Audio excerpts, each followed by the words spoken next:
Hello, thank you for joining with me. We are reading with the Course Companions group. We are on Chapter 24, The Dream of Specialness. This is Section 5, The Christ in You. If you'd like to close your eyes and join me in prayer. Dear Father, if left to my own devices, my perception will be skewed. I surrender to you everything that I think and feel.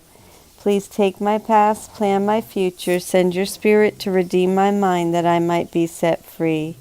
May I be your channel, God, and serve the world. May I become who you would have me be, do what you would have me do, go where you would have me go, and say what you would have me say, and to whom, dear God. God, please enable me to set aside everything I think I know for an open mind and a new experience. Thank you, God. Amen. We are reading The Christ in You, and now let's read footnote 23. See Cameo 29, iambic pentameter, and say hi to Brody. Brody, that's my son. This is Bentley, my other son. See Cameo 29, iambic pentameter. This section, The Christ in You, can be considered the beginning of consistent iambic pentameter in the course, though at this point it is still somewhat rough and imperfect. Pentameter is a form of poetic verse in which each line consists of 10 syllables, with the accent on every second syllable. For example, the Christ in you is very still, he looks. Okay, so let's begin the reading. The Christ in you is very still. He looks on what he loves and knows it as himself. And thus does he rejoice at what he sees, because he knows that it is one with him and with his Father. Specialness too takes joy in what it sees, although it is not true. Yet what you seek for is a source of joy as you conceive it. What you wish is true for you. Nor is it possible that you can wish for something and lack faith that it is so. Wishing makes real, as surely as does will create. The power of a wish upholds illusions as strongly as does love extend itself, except that one deludes, the other heals.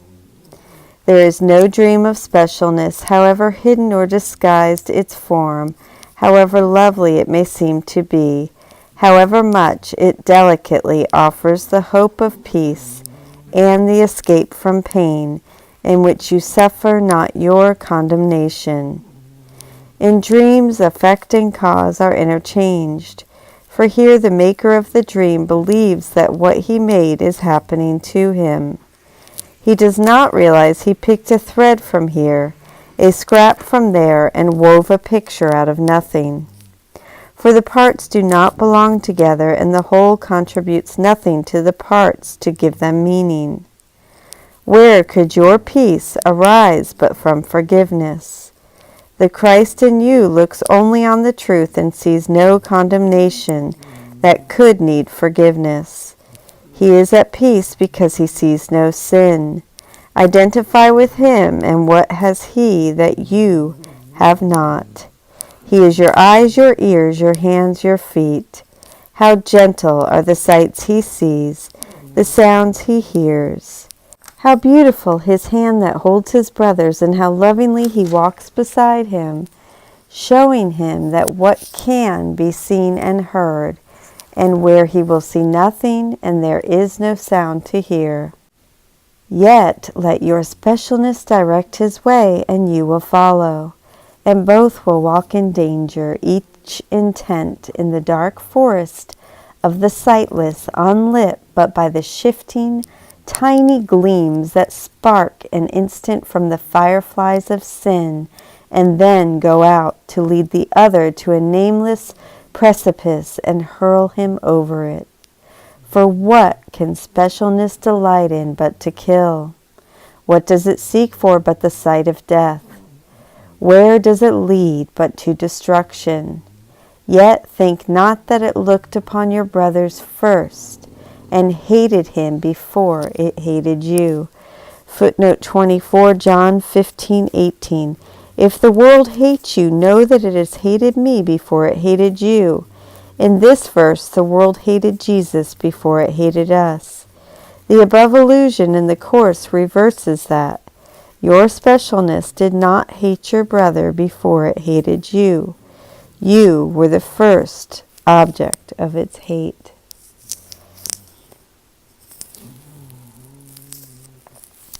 The sin its eyes behold in him, and love to look upon, it saw in you, and looks on still with joy. Yet is it joy to look upon decay and madness, and believe this crumbling thing with flesh already loosened from the bone, and sightless holes for eyes, is like yourself? Rejoice, you have no eyes from which to see, no ears to listen, no hands to hold, no feet to guide. Be glad that only Christ can lend you his while you have need of them. They are illusions too, as much as yours, and yet because they serve a different purpose, the strength their purpose holds is given them. And what they see and hear and hold and lead is given light, that you may lead as you were led. The Christ in you is very still. He knows where you are going, and he leads you there in gentleness and blessing all the way. His love for God replaces all the fear you thought you saw in you. His holiness shows you himself in him whose hand you hold and whom you lead to him. And what you see is like yourself. For what but Christ is there to see and hear and love and follow home. He looked upon you first, but recognized that you were not complete. And so he sought for your completion in each living thing that he beholds and loves, and seeks it still, that each might offer you the love of God. Yet is he quiet, for he knows that love is in you now, and safely held in you by the same hand that holds your brother's hand in yours. Christ's hand holds all his brothers in himself. He gives them vision for their sightless eyes, and sings to them of heaven, that their ears may hear no more the sounds of battle and of death. He reaches through them, holding out his hand, that everyone may bless all living things and see their holiness. And he rejoices that these sights are yours, to look upon with him and share his joy. His perfect lack of specialness he offers you, that you may save all living things from death, receiving from each one the gift of life that your forgiveness offered to yourself, capital S. The sight of Christ is all there is to see. The song of Christ is all there is to hear. The hand of Christ is all there is to hold. There is no journey but to walk with him. You who would be content with specialness and seek salvation in a war with love, consider this. The Holy Lord of Heaven has himself come down to you to offer you your own completion. What is his is yours, because in your completion is his own. He who willed not to be without his Son could never will that you be brotherless. And would he give a brother unto you, except he be as perfect as yourself, and just as like to him in holiness as you must be? There must be doubt before there can be conflict, and every doubt must be about yourself. Christ has no doubt, and from his certainty his quiet comes. He will exchange his certainty for all your doubts, if you agree that he is one with you, and that this oneness is forever endless, timeless, and within your grasp, because your hands are his. He is within you, yet he walks beside you and before. Footnote 25. This may be an allusion to St. Patrick's breastplate, an incantation for protection on a journey traditionally attributed to the 5th century St. Patrick, patron saint of Ireland. A translation of its lyrics include this line: Christ be with me, Christ be within me, Christ behind me, Christ before me, Christ beside me, Christ to win me, Christ to comfort and restore me. He is within you, yet he walks beside you and before, leading the way that he must go to find himself complete. His quietness becomes your certainty, and where is doubt when certainty has come? And now join me in Robert Perry's commentary for day 285 with the Course Companion, section 5, The Christ in You. This poetic section, whose imagery swings from the sublimely beautiful to the grotesque, depicts two ways of walking through this world. In one, we walk through the world holding the hand of our specialness, letting it be our guide. Its eyes look for selfishness and sin in our brothers, and then it rejoices at what it sees. Seeing how low others stoop makes it feel elevated, noble, special. It is not content, however, with just seeing sin in others. It also takes their hand and guides them along a journey. But this journey has no positive goal. Our specialness just drags our brothers through a dark forest as it looks for a convenient cliff to hurl them over, because their demise is its salvation. It's an awful existence because of course we are on that journey too. Specialness is guiding them and hurling them through our hand. But it's worth it, we tell ourselves, because we get to feel good about ourselves. We don't realize that when the thrill of feeling special fades, that we are left with this awful self-condemnation that comes from seeing our brother at the bottom of the cliff. What we especially don't realize is that our specialness rejoices in that guilt as well. Killing our brother was always only a means to its real goal of killing us. In the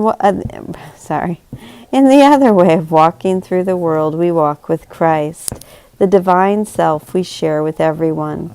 We walk with him because we are tired of our eyes, our ears, our hands, our feet. We are grateful, therefore, that Christ will lend us his. Our eyes have looked on sin, on decay and madness, as if we are seeing an endless parade of corpses. Our ears have heard the sounds of battle, the battles that go on in the kitchen, bedroom, boardroom, and perhaps literal battlefields as well. Our hands have guided our brothers to so many wrong places, because all we cared about was using them to prop up our specialness.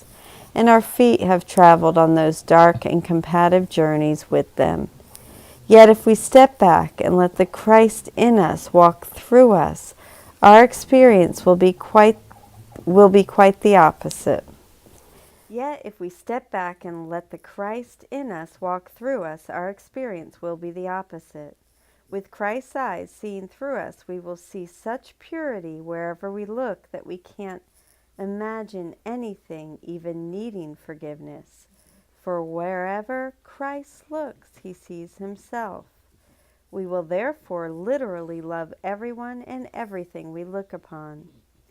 With Christ's ears hearing for us, we will hear him sing to us of heaven, that our ears may hear no more the sounds of battle and of death. Imagine hearing strains of heavenly music surrounding all situations you walk into and reverberating through the acts of love you see.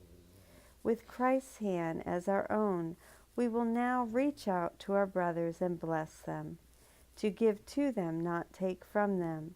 And we will take their hand, recognizing that our completion lies in them, for God himself has come down from heaven to us to offer us our completion by letting us take the hand of this perfect brother.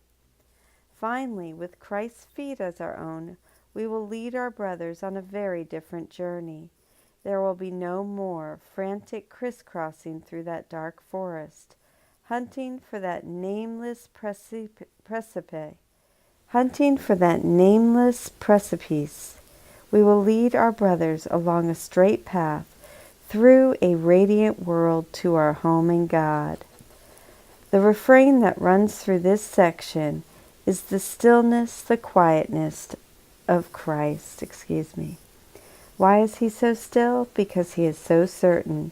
He is certain that what he sees in the world is one with him. He is certain of where he is leading us. And all of this is rooted in his certainty in himself. He does not doubt himself because he knows that he is wholly without sin, that he is purely good. The message of this section is that his certainty, along with his stillness, can be ours. We can vanquish all our doubts about ourselves, knowing that we are purely good.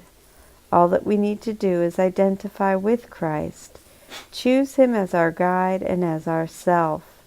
That sounds great, but of course it means firing our specialness as our guide through this world.